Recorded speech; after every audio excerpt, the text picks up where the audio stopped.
న్యాయం, ధర్మం, నీతి, నిజాయితీ చచ్చిపోయాయి అనుకోవాలా? ఊళ్ళో అందరికీ న్యాయం చేసి న్యాయ దేవత మా అత్తమ్మ. అలాంటి దేవతకి కోర్టులో న్యాయ దేవత ముందుకు వెళ్ళాలా? అత్తమ్మలా కోర్టుకి వెళ్తే ఈ కుటుంబం ఏమవుతుంది? అసలు అత్తమ్మ ఏమవుతుంది? తలుచుకుంటే భయంగా ఉంది.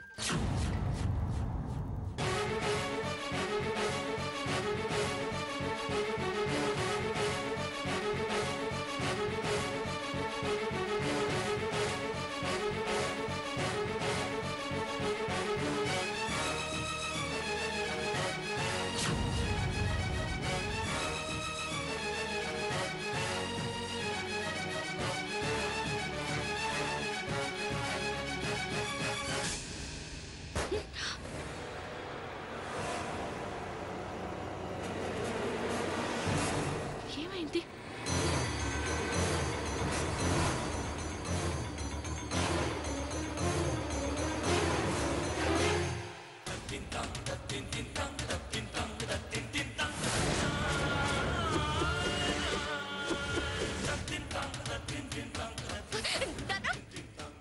ఏంటి నువ్వు చేస్తున్న పని?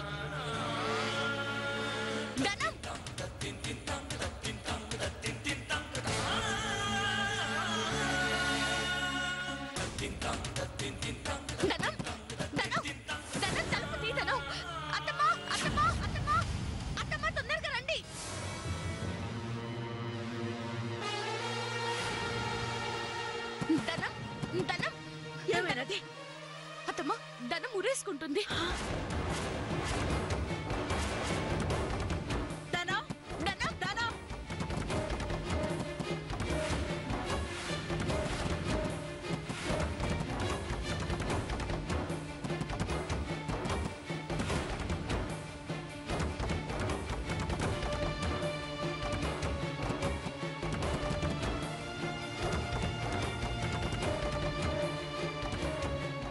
పాండు కూడా సమయానికి ఇంట్లో లేరే, ఎట్లిప్పుడు? ఓ రాజయ్య, ఒక పాలు ఇట్లా రండి జల్దీ.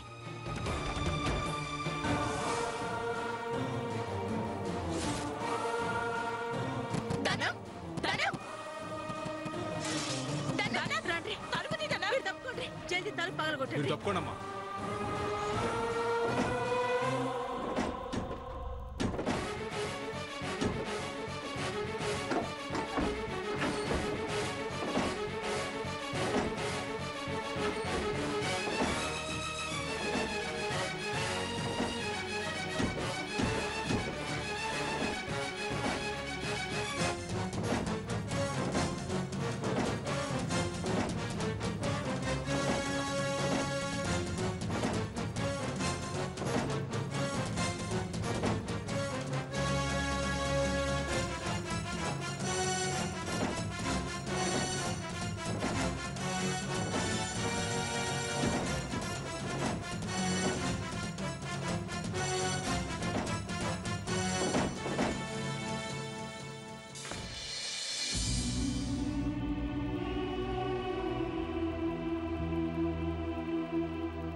ఇట్లా చేసినా? పద్మావతి ఏం చేసినది? మంచినీళ్ళు, అది నీకోసం తెచ్చినది. చచ్చిందిలే దానం. గదే గాని చూసి నన్ను పిలవకపోయిండుంటే అది సచ్చుడు కాదు, నువ్వు సచ్చుండేదానివి. చావాలనేగా ఉరేసుకున్నాను.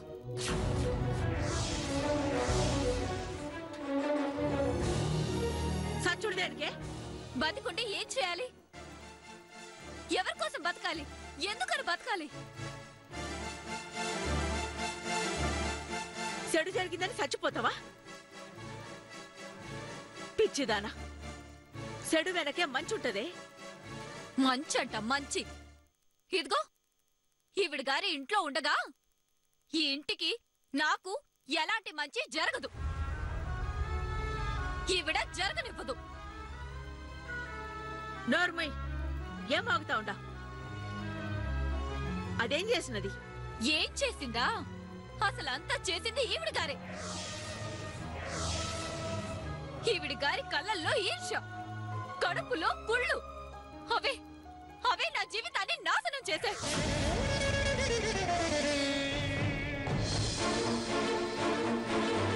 ఈవిడి గారి ఏడుపే నా పెళ్లిని పెటాకులు చేసింది.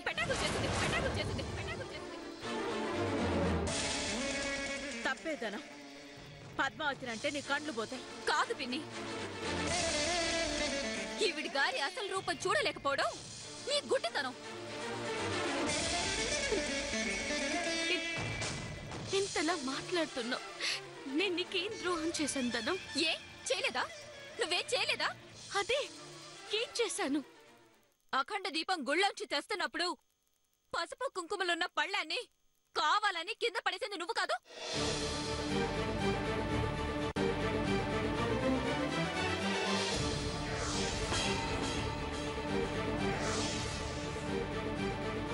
ఇంట్లో అఖండ దీపం ఆర్పింది నువ్వు కాదు?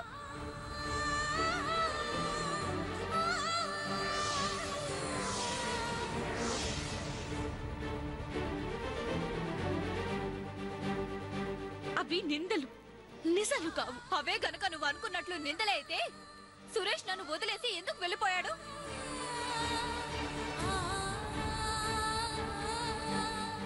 ఏ మాట రాదే? రాదు, ఎందుకంటే అది నిజం కాబట్టి. నువ్వు నీ భర్తకి దూరంగా ఉంటున్నావు కాబట్టి నేను నా భర్తతో వెళ్తానని, నేను సంతోషంగా ఉంటానని కుళ్ళుకుంటున్నావు.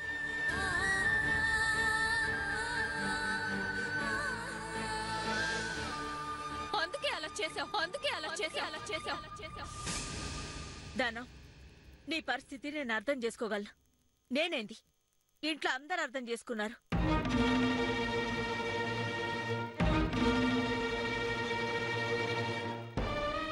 అందరూ నీ గురించి బాధపడతా ఉండారు. ఈసోటి సమయంలో నోటికేదొస్తుంది మాట్లాడి అయినోళ్ళందరికీ శత్రు అనిపించుకో మాకు. గది అందరికి మంచిది కాదు. ఇలాంటి వాళ్ళని ఇంకా ఇంకా వెనకేసుకొస్తున్నావంటే నీది అభిమానం అనుకోవాలా, అమాయకత్వం అనుకోవాలా? ఏమీ అర్థం కావట్లేదు పిన్ని. ముందసలు ఈవిడ గారిని ఇంట్లోంచి బయటికి గెంటాయి. అప్పుడు ఇంట్లో అన్ని అందరికి మంచి జరుగుతుంది. ఇంకాపుతావా?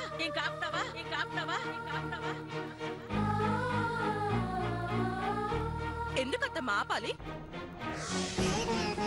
అసలు ధనమన్న మాటల్లో తప్పేమున్నది? అన్ని ఉన్న మాటలే కదా, జరుగుతున్న మాటలే కదా అన్నది.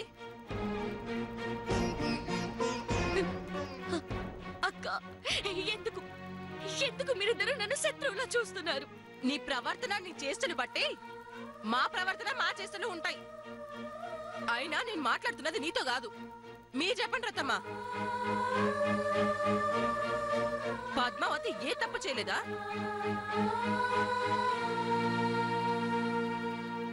భార్యాభర్తలిద్దరూ తేనె పూసిన కత్తులు.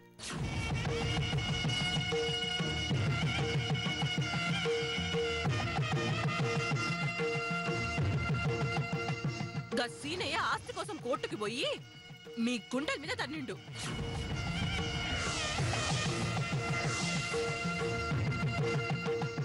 ఈ పద్మావతి ఇంట్లో ఉండి అందరికి కీడు చేస్తా ఉండది.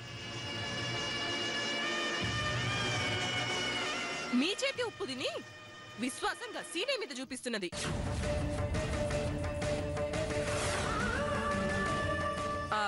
గదేదో అంటారే, ఇంటి దొంగని ఈశ్వరుడైన పట్టలేరంటారు కదా, దానికి గట్టి ఉదాహరణ ఈ పద్మావతే. చాలా దారుణంగా అన్యాయంగా మాట్లాడుతున్నావక్క. అక్క అరటి తొక్క గిట్ల పిలిపించుకొని ఇన్ని విన్ని సొంత చెల్లెలు లెక్క చూసినాను. కాని నువ్వు గెట్లాంటి దానివో తర్వాత తర్వాత కదా తెలిసినది. పోనీ నేనే తప్పు చేయలేదని, ఎవరికి కీడు చేయలేదని, అసలు అలాంటి బుద్ధే నాకు లేదని ఏ దేవుడి మీద ప్రమాణం చేస్తే నమ్ముతారు?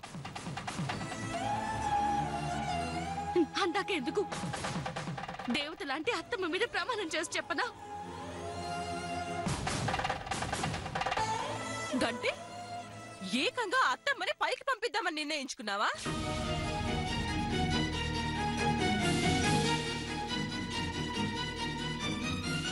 అత్తమ్మ మీద ప్రమాణం చేస్తానంటున్నావేంది? మంగ, నువ్వెన్ని చెప్పినా సరే పద్మావతి గసొంటిది కాదు.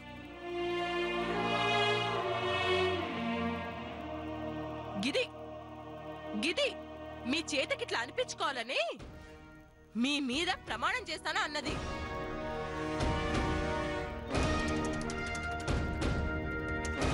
మాటలతో ఎదుటి వాళ్ళని బుట్టలో పడేయడం పద్మావతికి మాత్రమే తెలిసిన విద్య. నువ్వన్నట్టు పద్మావతి గసొంటిదైతే ఇన్ని రోజులుగా ఈ ఇంట్లో ఉండేదే కాదు. గక్కడే ఉన్నది పద్మావతి చాకచక్యం. ఒకవైపు మొక్కుతూ ఇంకో వైపు నుండి నరుక్కుంటా వస్తది. గివాళ ధనం, రేపు నేను, గా తర్వాత మీరు. అందరి జీవితాలు నాశనం చేసి నువ్వే బాగుపడతావు.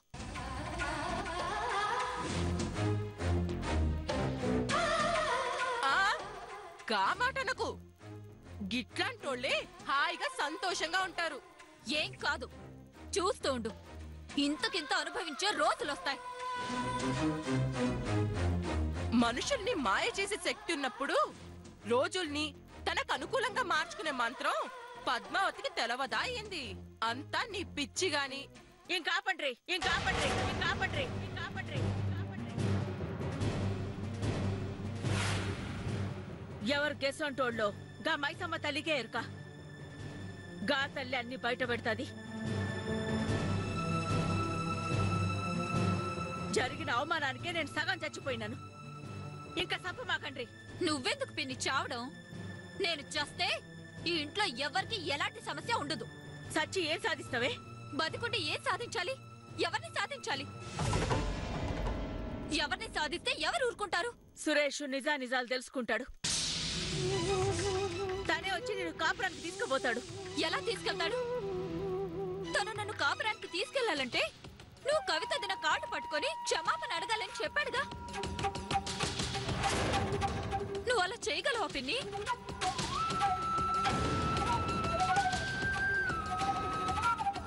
పోనీ నీకోసం, నీ కాపురం నిలబెట్టడం కోసం అత్తమ్మ ఒక మెట్టు దిగినా ఈ పద్మావతి అత్తమ్మకి అడ్డుపడుతుంది. మళ్ళా పద్మావతి మాట ఎందుకు? పెండ్లి మండపంలో సురేష్ గా మాట అన్నప్పుడు ఈ పద్మావతేగా గది జరగదు అని అన్నది. అత్తమ్మ విషయంలో సురేష్ అంత మాట అంటుంటే ఈ ఇంటి కోడలుగా నేను చూస్తూ ఊరుకోలేకపోయాను. నేను మాత్రం గీ ఇంటి కోడల్ని కాదా? గా మాటకొస్తే గీ ఇంటికి నీకన్నా ముందుగా కోడలుగా వచ్చినది నేనే. గట్లాంటి నేనే గక్కడ మౌనంగా ఉన్నాను. ఏ నా మాట రాకనా, మాట్లాడలేకనా, అత్తమ్మ మీద గౌరవం లేకనా? కానీ నేనెందుకు మాట్లాడలేదు? మాటకి మాట పెరిగితే సురేష్ ధనముల మధ్య గొడవలు తారా స్థాయికి పోతాయి. గందుకే నేను గమ్మునున్నాను. అత్తమ్మనంత మాట అనేసరికి నేను సహించలేక మాట అనేశాను. ఆహా, అవునా? ప్రేమ ఏరులై పారుతున్నదే. ప్రేమ వల్లకాడ కాళ్ల పారాని ఆరక ముందే నా పెళ్లికి చావు ముహూర్తం పెట్టింది. ఇక మిగిలింది నా చావుకి ముహూర్తం పెట్టడమే. ఏందే మాటకు ముందు మాటకు తర్వాత సావు సావు అంటా ఉండా? ఇంకోసారి నువ్వు గట్లా అన్నావంటే నా మీదొట్టే. అంతేకాదాను, నా బొందిలో ప్రాణం ఉండగా నీకు అన్యాయం జరగనివ్వను. సురేష్ని నిన్ను ఒక్కడి చేస్తాను. గప్పటి వరకు గీసొంటి పిచ్చి పిచ్చి పనులు చేయమాకు. సంజయనదా?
బాబు సినయ్ బాబు,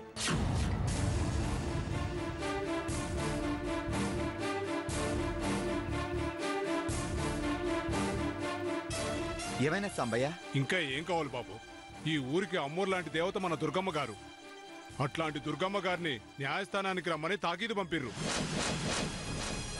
ఇంకా ఏం కావాలి బాబు? ఈ ఊరికి అమ్మోరు లాంటి దేవత మన దుర్గమ్మ గారు.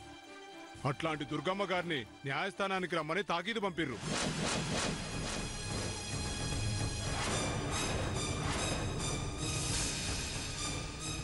ఆ విషయం నీకు ఇంకా తెలవదా ఏంది?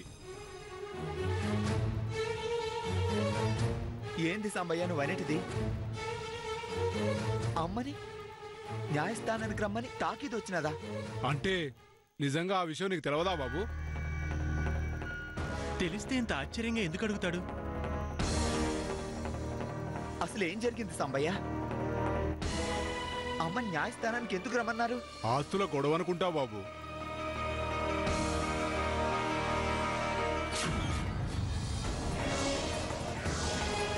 ధనమ్మ పెళ్లి ఘనంగా జరిపించి అత్తారింటికి సాగనంపుతుండగా ఆ తాకీదు వచ్చినది బాబు. దాంతో దుర్గమ్మ గారు తర్వాత ఏం జరిగినది? అమ్మకేం కాలేదుగా? అంతకన్నా అవమానం ఏం కావాలి బాబు? ఆ అమ్మని చూస్తుంటే నా కడుపు తరుక్కుపోతుంది. న్యాయస్థానానికి ఆ తల్లి బయలుదేరుతుంటే గది చూడటం నా వల్లగాక మీకు చెప్పోదామని వచ్చిన.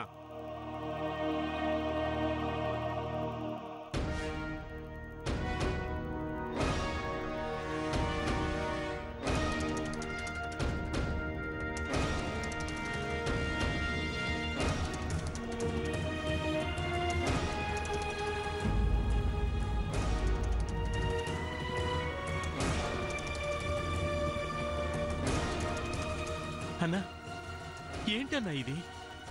అమ్మేంటి న్యాయస్థానానికి వెళ్ళడమేంటి? దేవతలాంటి అమ్మ తప్పు చేసిన ఖైదీలాగా న్యాయస్థానం మెట్లెక్కడమేందన్నా? అన్నా, అసలు అమ్మ ఏం తప్పు చేసిందని? ఇది అన్నా, ఇది ఖచ్చితంగా కావాలని చేసిన కుట్రే. బహుశా ఆ కవిత అయి ఉంటుంది. ఆమె కాదు. మరి ఇది ఎవరి పని? యాదగిరి అన్న పాండన్నల పని. వాళ్లే ఆస్తిలో వాటా కోసం అమ్మని న్యాయస్థానానికి రప్పిస్తున్నారు. వాళ్ళకంత ధైర్యం ఉందా అన్నా? అంటే నా ఉద్దేశం, అమ్మ ముందు నిలబడి ఒక్క మాట కూడా సరిగ్గా మాట్లాడలేని వాళ్ళు ముందుండి ఏం చేయలేక వెనక చేరి ఇలా వెన్నుపోటు పొడుస్తుండ్రు. కానీ ఈ సీనయ్య అనేవాడొక్కడున్నాడన్న విషయం వాళ్ళు మర్చిపోయిండ్రు. నా ప్రాణం పోయినా పర్వాలేదు, అమ్మ మాత్రం కోర్టు మెట్లు ఎక్కడానికి వీల్లేదు. ఎక్కనివ్వను. నువ్వేం చేయగలవన్నా? గది ఎంత దూరం వచ్చాక వాళ్ళిద్దరికి బుద్ధొచ్చేలా చేస్తాను. అన్నా,